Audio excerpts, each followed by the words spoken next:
Milay Cantiveros di maiwasang mapaiyak ng mangyari ang isa sa kanyang kinatatakutan. Sa latest social media post ng komedyante at TV host na si Milay Cantiveros, ibinahagi niya ang takot na naramdaman sa pagsakay ng eroplano mula Jensan pabalik ng Manila.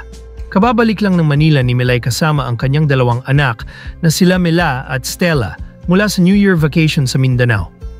Kwento ni Milay ngayong nagkaedad na siya ay ibang takot na ang nararamdaman niya tuwing sumasakay ng eroplano dahil na rin siguro sa mga masasamang balitang kaakibat nito, aniya di niya maiwasang atakihin ng anxiety. Samantala, ang mga anak naman ni Milay ay naiyak din pero hindi dahil sa takot sa pagsakay ng eroplano, kundi na-miss nila ang mga pinsan na naiwan sa Jensan. Kwento ni Milay, ngayon ganito na edad ko medyo nagiging iba ang atake ko sa life. Di na ako ganun ka-strong and courageous, lalo na pagsakay ng plane. Lagi pumapasok sa isip ko, baka ito na ang ending. At dahil dyan, lagi ako nagsusorry kay Lord kasi pag sa plane ako, inaatake ako ng anxiety which is hindi tugma sa faith ko kay God. Pero lagi pa din ako binibigyan ni Lord ng chance na life every now and then. I feel guilty lang kasi nagiging weak ang faith ko. Every time nasa plane ako, sorry Lord. Kanina takot na takot ako kasi sa mga balita ng plane nowadays, pero mag-trust ka talaga and magiging safe ka. Sila Mela and Stella naiiyak kasi mamimiss na naman nila mga pinsan nila sa Jensan. Ako naman di na alam saan ang papatulan ko na emosyon ng pagka-seapanks o ang pag-safe sa pagsakay sa plane. Salamat Lord God, Jesus Christ, another chance to live and this life God is for you. Hirap talaga pag sobra kayo close sa pamilya. Ang hirap ng goodbyes.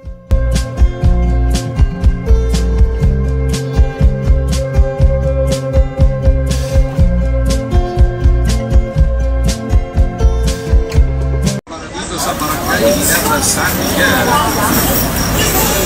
7th consecutive start niya today pero 4 na minuto lang naglaro sa first quarter dahil sa 2 foul. Pero since then, he has been effective para dito kina Coach Nick. Aray ko! Another bunch play. Very frustrating. Of course, on the part of Coach Leo Austria, you burn one time out. You're trying to put some semblance of team play, giving a little bit of direction. Oh Maria, bendisyonan mo kami.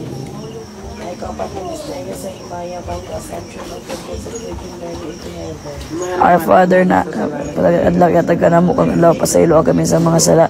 Ingon nagapasaylo kami sa kasala ka namo dili mo kami itugan sa panulong sa kami sa kadautan namin. Daylight ko yung mga mukha ninyo. Dilak this.